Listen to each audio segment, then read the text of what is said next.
예, 그 이제 단원이 대단원이 바뀌었고요. 마지막 대단원 4단원 환경보전에 대한 단원이 되겠고요. 중단원이 두 개로 이루어졌는데 그 중에서 첫 번째 중단원 지역 환경과 지구 환경의 첫 번째 소단원 환경을 위한 다양한 주체의 역할 교과서 223쪽에 해당하는데요. 간단하게 살펴보도록 하겠습니다. 우선 학습 목표를 보면 이제 환경 보전을 위한 사회와 국가의 역할을 탐색하여 발표할 수 있다. 원래는 발표시켜야 되는 거네. 그렇고요. 환경 보전을 위한 개인의 역할을 이해하고 자신의 참여 방안을 제시할 수 있다. 근데 제가 대표로 발표하고 제시하고 끝내도록 하겠습니다. 자, 지속 가능한 사회를 위한 공동의 노력을 보면요. 일단 환경 문제 해결의 중요성을 보면 환경 문제는 어느 한 명의 문제가 아니죠. 환경, 사회, 경제 이런 것들이 다 긴밀하게 연결되어 있고 이런 그 서로 간에 이제 협력이 필요한 그런 사회입니다. 그래서 지역, 국가, 지구 차원에서의 협력이 필수하다 이렇게 볼 수 있고요. 주체별로 역할을 보면 이제 정부는 환경 보전 동기부여와 정보를 제공해야 되는 역할을 해야 하고요. 그다음 기업은 이윤 추구만 할 것이 아니라 이제 환경 영향 검토를 병행해서 이제는 지속 가능한 경영 뭐 이런 것들을 이제 해야 되는 그런 상황입니다. 그 지역 사회는 신뢰와 합리적 대화를 통해 미래 논의를 해야 되고요. 그래서 이제 협치라는 말이 많이 등장하게 되는데요. 정부, 기업, 시민단체, 소비자 등이 다 같이 참여해서 환경을 관리하는 것을 얘기를 하고요. 이때 이제 정부, 기업, 단체뿐만 아니라 개인의 실천, 그러니까 친환경 제품을 좀 비싸더라도 구매한다든지, 그다음에 지역 활동에 적극적으로 참여한다든지 이런 것들이 이제 필요하다라는 겁니다. 자, 그럼 국가의 역할을 한번 먼저 보도록 할게요. 지속 가능한 사회를 위한 환경 정책이라고 되어 있는데 시장 실패라는 말과 그거에 대한 이제 부정적 외부 효과라는 것이 있는데 시장의 실패는 뭐냐하면 자유시장에 모든 것을 맡겨놓으면 이제 환경을 아무도 이제 나 하나쯤이야 이렇게 생각하는 거죠. 환경을 아무도 고려하지 않게 되고 그러면 이제 환경이 피폐해진다. 그래서 이제 환경을 적정 수준으로 이용하는 것을 그냥 개개인에게 다 그냥 자유롭게 맡겨놓으면 기대하기 힘들다라는 부분이고요. 그래서 이로 인해서 이제 부정적 외부 효과가 나타난다는 거죠. 그래서 환경오염 등으로 결과적으로는 공동의 피해를 보게 됩니다. 그래서 사회적 비용이 증가하고 이제 당장 나는 값싸게 뭔가 물건을 만들었다 하더라도 그게 n분의 1 돼서 모두에게 이제 피해가 되는 그런 사회가 된다라는 겁니다. 이런 기 위해서 이제 국가에서는 이제 정부 개입을 통해서 환경 자원을 적절히 관리할 필요가 있다라는 겁니다. 이때 이제 직접 규제가 있고 간접 규제가 있는데요. 직접 규제는 이제 법률로 오염성 한산을 정하고 저감 방법을 명시하고 뭐 이런 방법이 있는데 이게 자동차 배기가스 감축을 위한 촉매 배란기 의무화 이런 것들이 있는데 근데 이게 이제 어느 정도 효과는 있지만 강제성을 띠다 보니까 자발적 참여가 아니라는 그런 부분에서 좀 한계가 있어서 그래서 안 걸리면은 또 하게 되는 이런 부분이 좀 있다라고 합니다. 그런 게 이제 좀 한계라 하고요. 그다음에 간접 규제는 이제 경제적 유인을 활용한 제도로서 배출 부과금 제도를 통해서 배출량에 따라서 부과금을 부과하는 방법이 있고요. 그다음 폐기물 예치금 제도라 해서 폐기물에 대한 처리 비용을 예치금 형태로 이렇게 받아놨다가 폐기물을 잘 회수하고 재활용을 잘 하면 다시 돌려주는 이런 제도라고 합니다. 그리고 배출권 거래 제도 이거는 이제 배출 허용량을 정해놓고 그것을 서로 사고 파는 이런 방식이라고 하는데요. 이거와 관련해서 좀 이렇게 보여주도록 할게요. 이게 예시로 독일의 화력발전소 같은 경우는 정부의 직접 규제로 석탄 화력발전소의 이산화황 배출량을 줄어들어서 직접 규제도 뭐 효과가 있는 부분이 있고요. 온실가스 배출권 거래제가 바로 대표적인 아까 뭐라고 되어 있죠? 간접 규제에 해당이 됩니다. 이게 이제 어떤 형태냐면 이런 겁니다. 여기 A 기업이 있고 B 기업이 있는데요. 이렇게 배출 허용량이 이렇게 있습니다. 있는데 근데 A 기업은 실제로는 요만큼만 배출하고 요만큼은 배출하지 않았던 거예요. 남은 거죠, 배출에 비해서. 근데 B 기업은 할당량은 요만큼 받았는데 실제는 그보다 더 많이 배출하게 됩니다. 그럼 요 배출 허용량을 판매하고 구입이 가능한 거예요. 그래서 요만큼을 이 기업이 사면 이거에 대한 이제 벌금이라든지 이런 것을 안 내고 이제 뭐 된다라는 거죠. 뭐 이런 식으로 이제 하면은 기업에서도 최대한 이제 배출을 적게 하려고 비용이 드니까 하려고 할 거고 어쩔 수 없이 그런 경우에는 이제 다른 이제 이런 배출을 적게 하는 기업에서 그걸 사가지고 이게 충당하는 뭐 이런 식으로 해서 이제 최대한 각자 이제 요 이산화탄소 배출을 줄이려고 노력하는 이런 분위기를 만들겠다. 이런 게 이제 간접 규제의 대표적인 예가 되겠습니다.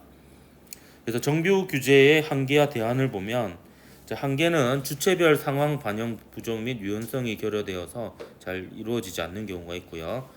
대안은 이제 자율적 공유 자원 관리를 체계를 지어가지고 이게 어째 보면 이게 자율적으로 하는 게 사실 가장 효과는 있습니다. 이제 그런 거는 공동의 이제 그런 인식이 좀 필요하죠. 필요하다라는 인식. 그래서 터키 어촌의 어장 관리라든지 이제 자발적으로 이제 어종이 다 사라지고 하니까 자체적으로 규칙을 만들어서 뭐 어느 정도 잡는 양을 정해놓는다든지 이런 식으로 하는 거고요. 그다음에 스위스 목장의 방목지 관리도 마찬가지로 이제 뭐 이게 방목지를 무분별하게 계속 사용하면은 다 없어지잖아요, 식물이. 그리고 우리나라에도 송개라는 게 있다 하더라고요. 송개, 송이 소나무 송자거든요. 걔는 이제 우리가 알고 있는 개모임 있잖아요. 그건데 이제 그 소나무 숲을 유지하고 살리기 위해서 그 마을 사람들끼리 규칙을 정해가지고 이렇게 관리하는 이런 이제 자발적으로 이제 자신이 살고 있는 환경을 돌보는 거죠. 그게 왜냐하면 결국에 공공의 이득이 되는 거거든요. 이게 어장을 관리해야지 얘네들이 수익이 일정하게 보전이 될 거 아니에요. 근데 당장에 내가 많이 잡아가지고 팔아버리면 그 다음에는 이제 안 잡히면 문제가 생기잖아요. 그래서 지속 가능한 이런 이제 지속 가능함을 위해서 이제 서로가 양보하고 약간 자제해서 이제 좀 환경을 보존하는 이런 방식이 이제 궁극적으로는 가장 효과적이다라는 게 이제 요 내용이 되겠습니다. 그다음에 사회 역할로 보면 이제 지속 가능한 사회를 위한 협력 부분인데요. 지역 사회의 역할을 보면 지역 사회의 지속 가능성을 위한 지방자치단체와 주민의 협력 계획 이런 것들이 있는데 특징은 시민이 주도해서 민주적 합의 과정을 중시하고 환경, 사회, 경제 지속 가능성을 고려해서 계획을 하고요. 그다음에 실전 지침과 비전을 담은 보고서 성격입니다. 이것도 이제 어째 보면은 자발적으로 밑에서부터 올라오는 이런 역할이 되겠고요.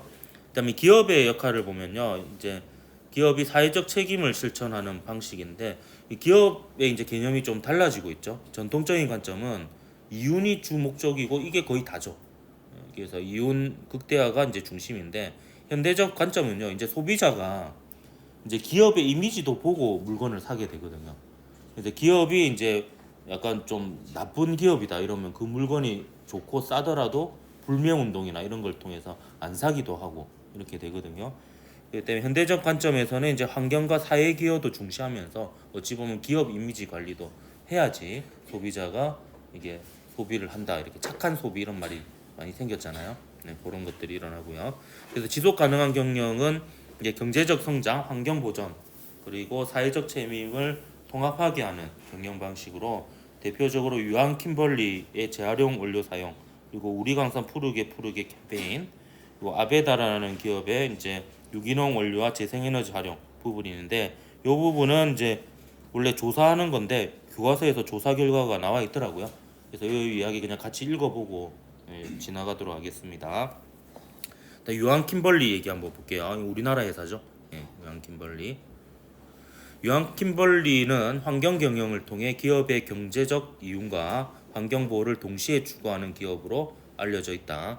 화장지와 생리대 등을 생산하는 유한 킴벌리는 초창기 경쟁사가 없어 큰 이윤을 얻었고 창업주인 유일한 박사는 자신의 재산 대부분을 사회에 기부하고 전문 경영인에게 회사를 맡겼다.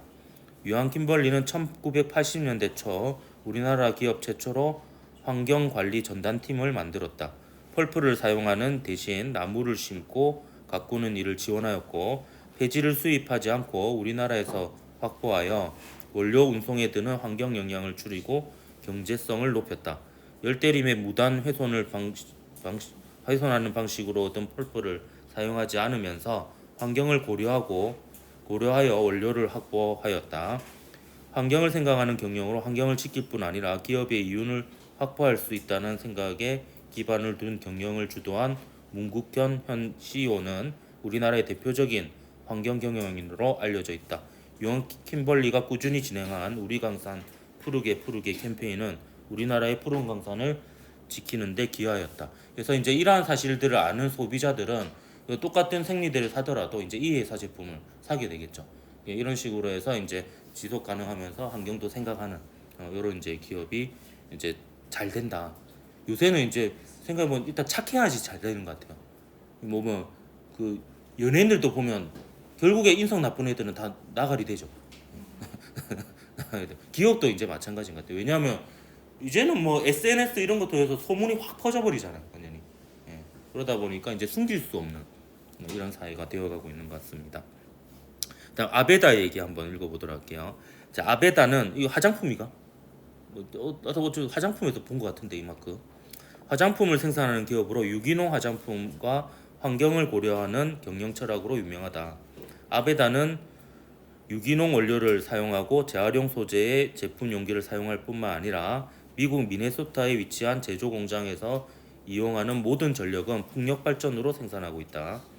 이러한 환경적 고려와 함께 기부 등을 통해 사회적 책임을 다하기 위해 노력하는 기업이다. 이러한 노력은 아베다 설립자인 호스트 레켈바커의 경영 철학과 맥에 닿아 있다. 우리가 사는 이 세계를 보호하는 것이 아베다의 역할이며 이는 우리가 생산하는 제품에서부터 사회 환원 활동까지 다양한 방법으로 이루어집니다. 우리는 화장품을 만들 뿐만 아니라 기업 활동 모든 면에서 환경에 대한 책임을 다하는 본보기가 되도록 노력합니다. 라고 이렇게 뭐 인터뷰에서 얘기를 했나 보네요. 그럼 이제 이런 것들이 요즘은 이제 사람들이 쉽게 이러한 것들을 알 수 있잖아요, 정보를. 그러다 보니까 이제 화장품을 사더라도 비슷한 성능이고 이러면 또 이 제품을 쓰게 되겠죠. 약간 비싸더라도 이 제품을 쓸 수도 있는 거고요. 요즘은 이제 무조건 싸다고 사는 그런 소비가 아니거든요. 그렇기 때문에 이제 기업을 아주 경영하는 입장에서도 이런 것들을 고려해서 판단을 해야 될 것 같습니다. 그 개인의 역할도 있겠죠. 더 좋은 세상을 만들기 위한 참여라는 부제목이 되어 있는데요. 이 개인의 실천 방법은 이제 소비 수준을 낮춰서 이제 너무 이제 소비를 많이 하다 보면 결국에 물건을 많이 쓰게 되고 그게 결국에는 환경 오염에 해당이 됩니다. 그 생활 방식을 이제 잘 돌아볼 필요가 있고요. 그다음에 지역 환경 조사 및 환경 캠페인 이런 것들이 있으면 참여를 하고, 그러니까 이제 나중에 자녀가 생기면 자녀 교육에 좀 환경 부분을 교육을 많이 시켜주는 것도 좋겠죠. 그런 행사가 있고 하면 데려간다든지. 그리고 환경 단체 후원 및 정치적 참여. 그러니까 이제 투표를 할 때도 좀 더 그 후보자들 중에서 환경에 대한 정책을 더 잘 내어놓는 후보자에게 투표를 한다든지 이런 부분이 이제 우리가 개인적으로 참여할 수 있는 부분이 되겠습니다. 이제 국내 사회로는 이제 보안슬렛 이 사람 이름인가? 해양 플라스틱 제거 프로젝트를 주도했다라고 하고요. 단체 이름이겠죠. 사람 이름 모르겠다. 그다음에 국내 환경단체와 협력해서 지역 문제 해결이 가능하다라고 합니다. 지속 가능한 실천 방안으로는 환경 관련 정보를 꾸준히 탐구하고 관심을 가지는 게 이제 가장 중요하겠고요. 그다음에 이제 제품을 선택하더라도 뭔가 이제 친환경 제품, 그러니까 좀 그 기업 자체가 이제 모든 경영이나 이런 게서 좀 환경을 생각하는 기업의 제품을 사용한다든지 이런 게 이제 그러면 이제 그 기업이 살아남으면 다른 기업들도 그렇게 할 거 아니에요. 그러면 이제 선순환이 이루어진다 이렇게 볼 수 있습니다. 그리고 환경과 관련된 지역 활동에 참여한다든지 아까도 얘기했지만 이제 투표와 이제 정책 의견 제시 이런 것들을 통해서 환경 보호에 이제 기여를 할 수가 있다라는 겁니다. 그래서 환경 교육을 하는 이 시간도 어찌 보면 이제 개인이 할 수 있는 이런 역할 중에 하나겠죠. 자, 오늘은 여기까지 하도록 합시다.